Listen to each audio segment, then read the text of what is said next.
Imagine, just for a second, a tiny little planet, like barely bigger than a house. Hmm. And on it, there's just this one single rose standing there all proud. Or, okay, think back to when you were a kid.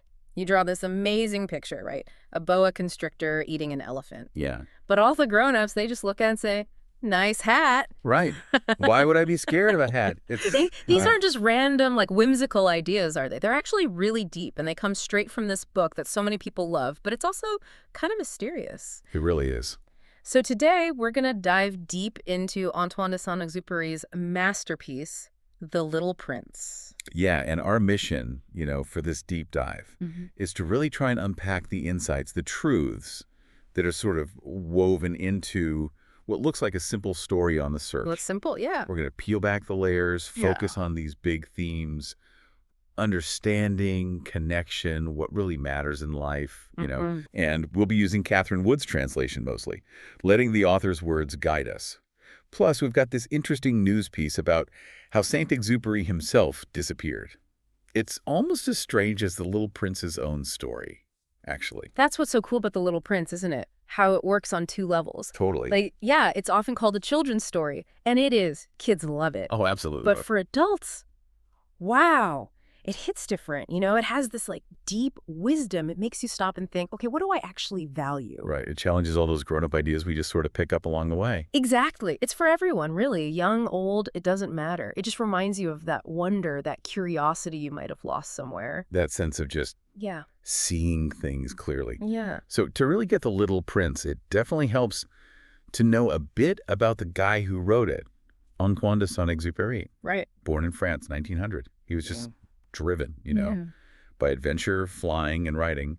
He started off in the French Army Air Force back in 1921, learned to fly there. But then, about 5 years later, he makes this big switch, leaves the military, starts flying airmail. Yeah. And we're talking routes across the Sahara Desert. Pretty remote stuff. Wow. Yeah, you can just picture it, can't you? Flying this little open cockpit plane over endless sand. And it wasn't just like battling sandstorms, which must have been terrifying. The sources mention he was actually dodging bullets sometimes from unfriendly tribesmen on the ground. Serious danger. Real life and death stuff. Totally. And these experiences, flying in the Sahara, weren't just exciting stories for later. They sunk in deep. They really fueled his writing, what he called his love affair with flying. Imagine spending your days up there, risking everything, and then nights under the desert stars, just writing about it. That mix of danger and reflection, that's where his voice comes from, right? Absolutely. That's the heart of it. So it makes sense that The Little Prince, which everyone calls, mystical and enchanting, Yeah. that it came out of those Sahara experiences. But it wasn't just the adventures. It was also a tough time for him personally. Oh. Well, World War II breaks out. He rejoins the French Air Force, even though he's older. But then France falls in 1940. He escapes to the U.S. Right. And he really wanted to fly for the U.S. in the war, but they turned him down because of his age. That was a huge blow for him. Flying was so much a part of who he was. Wow, I didn't realize that part. Yeah, so it was during that time, kind of trying to console himself, dealing with that disappointment and just the awfulness of the war. That's when he drew on his desert memories and his imagination to create this book. His most famous book. His most famous, most lasting book.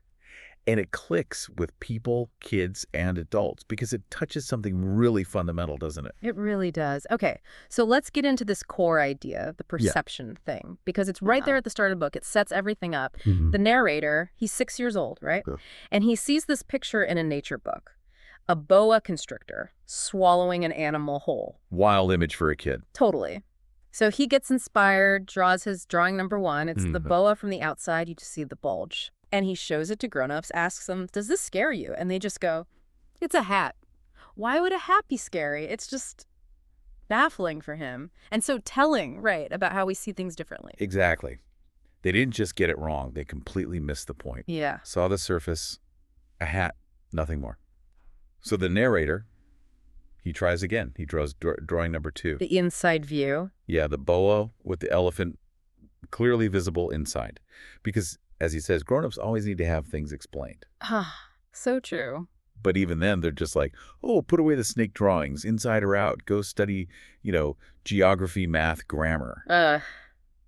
And that whole experience, he says, it disheartened him. He thought he could have been a great painter. Oh. It perfectly sets up that central conflict, doesn't it? That clash between how kids see things with imagination, curiosity, and how grown-ups see things literally, focused on facts and figures. Yeah, it's like a critique of how we can accidentally shut down creativity. Mm-hmm. And that observation he makes is just so powerful. Grown-ups never understand anything by themselves, and it is tiresome for children to be always and forever explaining things to them. Oh, man. Think about that, listening right now. How often do we as adults just miss something obvious to someone else, maybe someone younger or just different? All the time. How many arguments or just missed connections happen because we think we see it all or we're just not willing to see it from another angle? Yeah, that frustration of not being truly seen or understood, having to translate yourself constantly. It suggests maybe the biggest block isn't intelligence, it's, I don't know, imagination. Empathy. Lack of imaginative empathy, yeah. And it sticks with him. Even when he's grown up, a pilot, he still pulls out drawing number one sometimes. To test people. Yeah, to test these clear-sighted grown-ups he meets. And every single time. That's a hat. That is a hat, every time. So eventually, he just kind of gives up trying to connect on that deeper level. He says he'd bring myself down to his level. Oh, that's sad. Yeah. You talk about bridge and golf and politics and neckties. Yeah. Safe stuff. Right. And the grown-up would be super pleased thinking, what a sensible man. Ugh, it shows how we value just fitting in, having superficial things in common over real insight or imagination. Those polite, empty chats. Sacrificing connection for just niceness. Yeah. Which brings us right to that key idea in the book, matters of consequence. What grown-ups think is important. And from the book's view, they're almost always wrong. Like, you tell them about a new friend, they don't ask the essential matters, do they? No, like what's his voice like? What games does he love? Does he collect butterflies? You know, the stuff that actually tells you about a person. Right. Instead, it's all figures. All numbers. How old is he? How many brothers? How much does he weigh? How much money does his dad make? And only when they have those numbers do they think they actually know the person. It's such a sharp critique of how we value things, isn't it? It really is. That example with the house is perfect. Oh, yeah.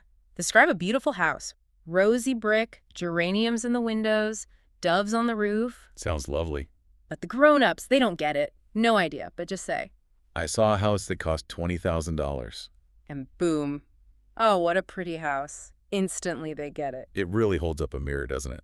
Makes you ask, okay, what do I think is important? Am I measuring the beauty or just the price tag? Exactly. What are my metrics? Which connects right back to that dedication in the book. It's so important. Oh, yeah, the dedication. He dedicates it to Leon Worth, but then he immediately corrects himself. Right. To Leon Worth when he was a little boy. Exactly. He gives reasons for dedicating it to Worth, best friend, understands everything, even kids' books. He's in France, hungry and cold, needs cheering up. All good reasons. But then he lays out the real reason, the philosophy behind the whole book. All grown-ups were once children, although few of them remember it. That line gives me chills. Me too. It's not just nostalgia. It's saying that childhood way of seeing things, that pure understanding. That's important. Don't lose it. Don't let it get clouded by cynicism or materialism or just adult stuff. Right. Wisdom isn't just knowing more stuff. It's holding on to that way of seeing, that intuition. And that's why the narrator keeps drawing the Little Prince. Right. Even though he says he's not a great artist. Yeah, it's his motivation. He says he wants to make sure he doesn't forget his friend. To forget a friend is sad. Yeah. Not everyone has had a friend. And if I forget him, I may become like the grown-ups who are no longer interested in anything but figures. Wow. That hits hard. It's that universal fear, isn't it? Losing touch with what makes life magical, meaningful. Becoming jaded. Yeah. Seeing only the numbers. Yeah. Missing the sparkle. It's like a plea. Hold on to that childlike part of yourself, the part that connects, that sees the wonder. Don't get lost in the adult routine. Okay, so picture this. The narrator, our pilot, he's crashed. Middle of the Sahara. Literally 1,000 miles from any human habitation. Stranded. Totally stranded. He's got barely enough water for a week. It's life or death. Just him against the desert. Grim situation. And it makes what happens next even more bizarre. Amazing. Completely unexpected. Because the first morning after the crash, he wakes up to this odd little voice. Yeah. Saying totally seriously, if you please draw me a sheep. Just like that, in the middle of the desert. Just like that. Given his situation, it's just absurd. It immediately signals something extraordinary is going on. And the little prince, he knows exactly what he wants. He shoots down the narrator's first try, the boa constrictor drawing. Right away. No, no, no. I don't want an elephant inside a boa. Boas are dangerous. Elephants are huge. Where I live, everything's tiny. I need a sheep. So specific, so practical in a weird way. Totally practical. He cuts right through the narrator's old ideas, the grown-up stuff. He doesn't want a symbol. He wants a sheep. Simple. Direct. Okay, so the narrator tries drawing sheep, but they're not right either. Nope. One looks sick, one's a ram, one's too old. The narrator's losing patience, he's got bigger problem. Like surviving. Exactly. So finally he just draws a box and says, kind of exasperated, this is the box. The sheep you want is inside. Huh. Giving up? But then the little prince's face just lights up. Pure joy. Yeah. That is exactly the way I wanted it. Wow. And that connection, just like that, based on imagination, on trust, it completely bypasses adult logic. It shows that sometimes the deepest things are understood in the simplest way. Believing what you can't see. Exactly. The invisible being more real than the visible. It's a huge lesson right there. Okay, so the little prince tells him about his home planet, asteroid B612. Yeah, this tiny place, scarcely larger than a house. And right away, we get this lesson about discipline, about looking ahead, and about neglect. Through the baobabs. Through the catastrophe of the baobabs, yeah. These trees, they start as tiny little sprouts. That's just like rosebuds almost. Harmless. But if you ignore them, if you let them grow, they become enormous, trees as big as castles. Their roots can literally split his little planet apart. Oh. And his planet's soil is just infested with their seeds. It's this constant threat he has to manage. So what's the takeaway for us? I mean, besides giant space trees. Well, the little prince puts it simply. It is a question of discipline. Okay. He says, when you finished your own toilet in the morning, then it is time to attend to the toilet of your planet. You have to pull up the baobabs right away, when you can first tell them apart from the roses. When they're small. Right. Because it's tedious work, he admits, but it's very easy then. He tells this story about a lazy guy on another planet who ignored 3 little bushes. And disaster struck. Total catastrophe for his planet. It's such a clear metaphor, isn't it? For dealing with problems in our own lives. Like bad habits or arguments or bigger stuff. Exactly. Negative thoughts, conflicts, even problems in society. Deal with them when they're small and manageable. Don't procrastinate. Do the weeding. Do the weeding. That daily conscious effort, personally and, maybe even globally, before things get too big to handle. Okay, now. The flower. This is where it gets complicated, right? Yeah. Very relatable. This unique flower just appears on his planet from a mysterious seed. And she's immediately, coquettish, vain. Takes ages getting ready before she shows herself. High maintenance. Definitely. Beautiful, yes. But demands breakfast, complains about drafts, brags about her thorns, her claws, thinking they're amazing weapons. He sounds like a lot. She's a lot. Endless beauty, but also endless fuss. And this causes problems for the little prince. Big time. It leads to his first real struggle and later huge regret. He tells the narrator, looking back, I ought not to have listened to her. I did not know how to take pleasure in all her grace. Ooh, yeah. It's that moment, isn't it? But the challenges of love, of relationships. He was too young, too focused on her demands to see the beauty underneath the vanity. We've all been there, maybe. Especially early on. Love isn't always easy. You need patience, perspective. You really do. Yeah. And his later thought on it is just so wise and sad. What does he say? He realizes, I ought to have judged by deeds and not by words.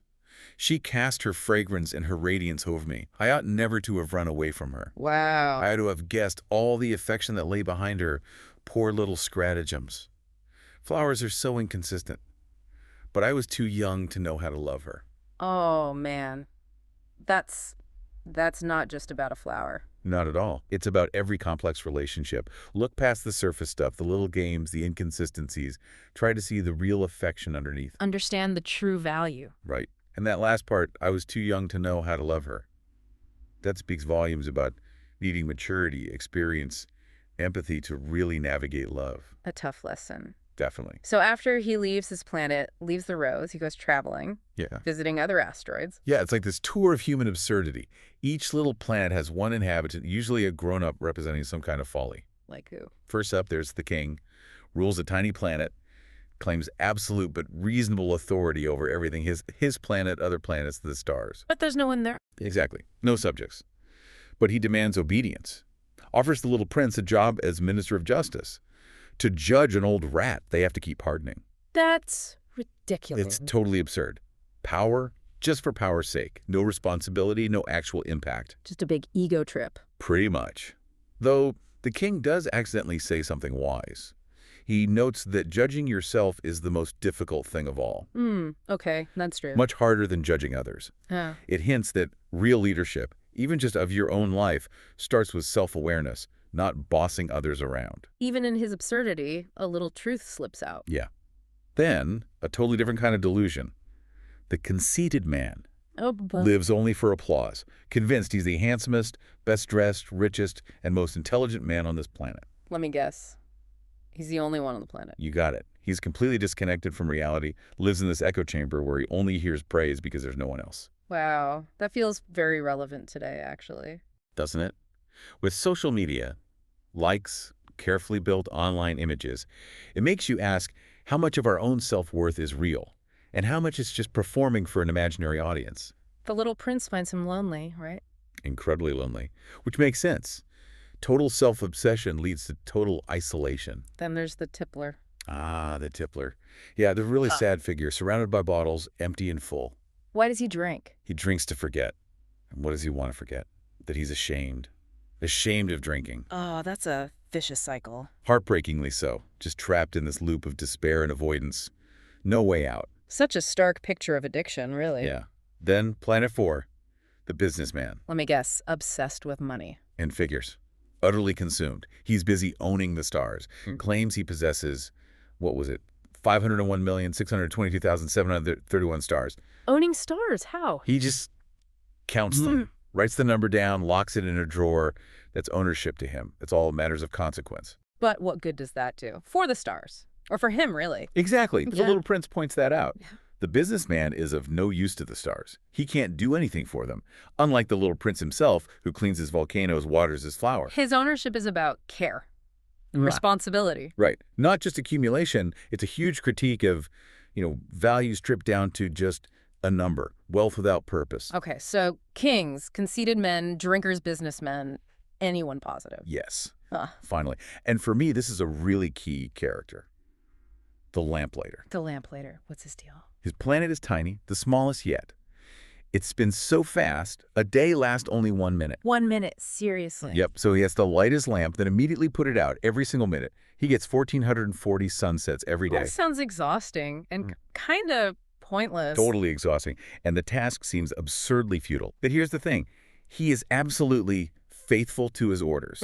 And the little prince really admires him for it. He says, he is the only one of them all who does not seem to me ridiculous. Perhaps that is because he is thinking of something else besides himself. So it's about dedication, purpose beyond yourself. Exactly. Even though the task is weird, he's doing it. He's not just obsessed with himself like the others. The little prince even feels bad leaving him, says the planet's too small for two. And he misses all those sunsets. He does. 1,440 sunsets. The little prince actually muses about the lamplighter's work, saying when he lights his street lamp, it is as if he brought one more star to life, or one flower. That is a beautiful occupation. And since it is beautiful, it is truly useful. Wow. Finding beauty and use in simple duty. Yeah, unlike the other self-serving actions, it's about dignity and service, even if it seems small or repetitive. Okay, who's last on the tour? Last stop before Earth, the geographer. Okay, sounds important. Writes books. Luminous books. Yeah. But he never leaves his desk. Wait, a geographer who doesn't explore? Nope. He relies completely on explorers for info. And he's very picky about their reports need proof, good moral character, can't drink too much in case they imagine mountains. That's odd. It gets odder. Most importantly for the story, he tells the little prince he does not record flowers. Why not? Because flowers are ephemeral, fleeting, in danger of disappearing quickly. He only records eternal things like mountains. Oh. And that hits the little prince hard. It's his first real moment of regret since leaving. His own flower, she's ephemeral. And he left her all alone. Exactly. With only 4 thorns to protect herself, he suddenly feels this pang of responsibility and worry. And the geographer is the one who tells him to go to Earth. Yep. Says it has a good reputation. So off he goes, but now his heart is heavy, thinking about his fragile flower back home. It really highlights how we often dismiss temporary beauty for permanence, right? Yeah, missing the value in the fleeting moment. So the little prince lands on Earth, but not in, like, Paris or New York. He lands in the desert, Africa. Empty. Very empty. First creature he meets is a snake, described as a coil of gold. Ooh, ominous. A little. The snake speaks in riddles, talks about its power, how it can send anyone it touches back to the earth from whence he came. Whoa. Offers him a way home, maybe? It kind of hints at it, yeah. Sees the little prince is innocent and true, comes from a star. But the snake also gives this warning. It is also lonely among men. Foreshadowing. Definitely. And the narrator backs this up later, talking about Earth's billions of grown-ups. How if you crowded them all together, they'd fit in a tiny square, like 20 miles by 20 miles. Really? That's small. Or even just a small island in the Pacific. But despite taking up so little space, these grown-ups fancy themselves as important as the Bobobs. Big egos, small space. I know. Bit of perspective there. A lot of perspective. But the really life-changing encounter on Earth, Oh. at the fox. Ah, yes. The fox. This is where we get taming, right? This is the taming conversation. The fox explains it so simply. To establish ties. Established top. Yeah. And that simple act, it changes everything. It makes two beings unique in all the world to each other. Before taming, the fox says, the little prince is just one little boy among thousands, and the fox is just one fox among thousands. But after. Then we shall need each other. Mm-hmm. They become essential to one another. It's this incredible idea about how investing in someone, caring for them, makes them special, transforms the ordinary. It's not just finding someone special, it's making them special through connection. Exactly. And the fox connects this directly to understanding. One only understands the things that one tames. Mm-hmm. He kind of sighs about modern life, saying, men have no more time to understand anything. They buy things already made at the shops. Ouch. True, though. But there is no shop anywhere where one can buy friendship, and so men have no friends anymore. If you want a friend, tame me. Wow. That's Yeah. a direct hit on our fast-paced buy-it-now culture, isn't it? Totally. True connection, real friendship, you can't just purchase it. You have to cultivate it, put in the time, the effort, be vulnerable. It requires work. Patient work. Which leads to the idea of proper rites, the rituals of connection. What does the fox say about that? He tells the little prince, it's better to come at the same time each day. If, for example, you come at 4 o'clock, then at 3 o'clock I shall begin to be happy. Ah, the anticipation. Right. That feeling builds. These rites, these consistent actions, they make one day different from other days, 1 hour from other hours. They create meaning in time. It's about showing up consistently. Building that shared expectation makes you think, what rituals do we have that make our days meaningful?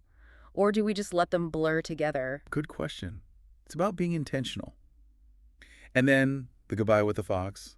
It's so sad, but also beautiful. He cries. Yeah, the little prince points out, you're going to cry. And the fox says yes, but adds, it has done me good because of the color of the wheat fields. The weed fields. Because the little prince has golden hair. So now, the wheat fields, which meant nothing to the fox before, because foxes don't eat wheat, will always remind him of the little prince. Oh, wow. So the sadness is worth it because of the connection. Exactly. The memory transforms something ordinary into something precious. The pain of leaving is proof of the joy of the connection. That's deep. And this changes how the little prince sees his own rose, right? When he finds that garden full of roses. Completely changes it. First, he sees the 5,000 roses that look just like his, and he's crushed. He thought his rose was unique. Yeah, devastating. But after talking to the fox, he goes back to them. And now he sees them differently. He tells them, you are beautiful, but you are empty. Empty. But in herself alone, she is more important than all the hundreds of you other roses. Because it is she that I have watered. Because it is she that I have put under the glass globe. Yeah. Because she is my rose. Ah. It's not about how she looks. It's about the care, the time, the relationship. The investment. That's what makes her unique and important. Not finding the perfect rose, but making your rose perfect through love. Okay. So this all leads up to the fox's big secret. The big one. His very simple secret. The line everyone knows. It is only with the heart that one can see rightly. What is essential is invisible to the eye. The core message. Absolutely. And it's tied right into two other truths. First, it is the time you have wasted for your rose that makes your rose so important. Wasted time. Becoming valuable time. And the consequence of all this, you become responsible forever for what you have tamed. You are responsible for your rose. Whoa. Forever. That's heavy. It is. It's the whole package. See with the heart. Value the time invested, even if it seems wasted, and accept the lifelong responsibility that comes with true connection. Go beyond the surface, commit. Okay, so they're still in the desert, the narrator and the little prince. Who else do they meet? They meet a railway switchman. He's watching these express trains thunder past. Full of people. Packed with travelers, yeah. All in a great hurry. But the switchman says something profound. Not even the locomotive engineer knows what they're looking for. Just rushing somewhere, nowhere. Seems like it. And he contrasts them with children who flatten their noses against the window panes. Because the children, they know what they're looking for. Even if it's just a rag doll, it's important to them. Another critique of adult restlessness versus childhood clarity. Are we just busy going nowhere fast? It really makes you wonder. Then they meet a merchant. Selling what? Thirst-quenching pills. Amazing invention, right? Saves you 53 minutes a week you'd otherwise spend drinking. 53 minutes. What would you do with that time? Well, the little prince has the perfect answer. He says, if I had 53 minutes to spend as I liked, I should walk at my leisure toward a spring of fresh water. Huh. Choosing the experience over the efficiency. Exactly. It slams the brakes on that obsession with saving time, maximizing output. It says true value is in the experience, the slow enjoyment, the connection to something real, not just crossing things off a list faster. A quiet little rebellion against the clock. And this theme becomes really personal for the narrator because he's dying of thirst now. Right. The water situation is critical. He's desperately searching for a well. And it's here the little prince says these things that sound strange but are deeply symbolic. Like what? Like, water may also be good for the heart. Yeah. And the stars are beautiful because of a flower that cannot be seen. Connecting the physical need for water with something deeper, emotional, invisible. Precisely. Yeah. Even facing death, he points to the unseen essence as the source of beauty, of meaning. It's about hope, about seeing beyond the immediate crisis with your heart. Looking for that hidden spring. And then they find it. They find it well. And it's described beautifully, like it's singing, like an old weather vane. And the water. The water isn't just water. It's a special festival treat. Why? Because its sweetness comes from everything around it. The walk under the stars, the song of the pulley, the effort of my arms. The whole experience. The whole experience. It was good for the heart, like a present. It reinforces that idea. What gives them their beauty is something that is invisible. It goes back to the fox. The eyes are blind. One must look with the heart. It's not just drinking. It's the journey, the effort, the meaning you bring to it. That's where the real satisfaction lies. Okay, but the story doesn't end there. It gets sadder. It gets very bittersweet. The little prince starts talking about his departure. It's the anniversary of when he first arrives on Earth. And the narrator overhears him having this hushed, secret talk with the snake. He knows instinctively what it means. He's gonna leave. Yeah. And the narrator is crushed. He says he won't be able to stand never hearing that laughter anymore. That laughter was like a spring of fresh water in the desert for him. His joy. Oh, man. The little prince tries to soften it, even jokes about playing a shabby trick, making the stars laugh for the narrator so everyone else will think he's crazy. A strange gift. A strange, beautiful gift. A promise of continued connection, even after he's gone. And the little prince gives him this parting wisdom. Yeah, this incredible perspective. Yeah. All men have the stars, but they are not the same things for different people. For the narrator, because he's learned to see with his heart, the stars will be special. They'll be stars that can laugh. A constant reminder of his friend. Ah. And he talks about his body just being like an old abandoned shell. The important part, the essence, that's what endures, what travels back to his star, to his rose. It's a gentle lesson about loss, about spirit living on. That what we love transforms. It doesn't just disappear. Exactly. And then the departure itself. How does it happen? It's described so quietly, so devastatingly. The narrator sees it flash yellow close to his ankle, the snake. Oh. The little prince doesn't cry out. He just remained motionless for an instant. He fell as gently as a tree falls. There was not even any sound because of the sand. Oh, wow. So quiet. So quiet. Yeah. So profound. Leaving the narrator and us with this huge sense of loss, but also that laughter in the stars, that promise. The most important things are often silent, invisible. Hashtag outro. So the narrator tells us 6 years have passed since that day in the desert, and he's still sad. Not entirely comforted, he says. Still grieving. Yeah. He listens to the stars, hears those 500 million little bells. But there's this one little detail, this nagging worry that just won't go away. Why'd you say it? When he drew the muzzle for the sheep all those years ago, in his rush and grief, he forgot to draw the leather strap for it. Oh, no. So the question lingers. What is happening on his planet? Perhaps the sheep has eaten the flower. That tiny oversight has huge potential consequences. And that uncertainty just eats at him, doesn't it? That back and forth. Totally. It shows how love and responsibility bring worry. Sometimes he's sure the little prince is careful, puts the globe over the flower, watches the sheep, and the stars sound sweet then, like little bells. But other times he thinks, what if he was absent-minded just once, forgot the globe, or the sheep got out, and instantly the little bells are changed to tears. Joy turns to anxiety. It's that fear that comes with loving something fragile, isn't it? Exactly. Which leads to the final great mystery of the book. For the narrator, for anyone who loves the little prince, nothing in the universe can be the same if somewhere a sheep that we never saw has, yes or no, eaten a rose. Wow. The fate of the universe hinges on an unseen sheep and a single rose. That's how important it is to him. A matter of so much importance, he says, that no grown-up will ever understand. It leaves you, the listener, with that same question. True importance is felt, not calculated. And then there's the parallel with the author's own life, which is just uncanny. It really is. Yeah. Antoine de Saint-Exupéry himself disappeared. Vanished in July 1944. He was flying a spy mission during the war. And for years, no one knew what happened. Nope. His disappearance became part of his legend, almost like one of his stories. But then, much later in 2004, they actually found the wreckage of his plane. Where? On the seabed, off the coast of Provence in the Mediterranean. They identified it by a serial number. Some mystery solved. Well, yes and no. Here's the thing that feels so right for the author of The Little Prince. They found the plane, but nobody was found. And crucially, no cause for the crash was ever determined.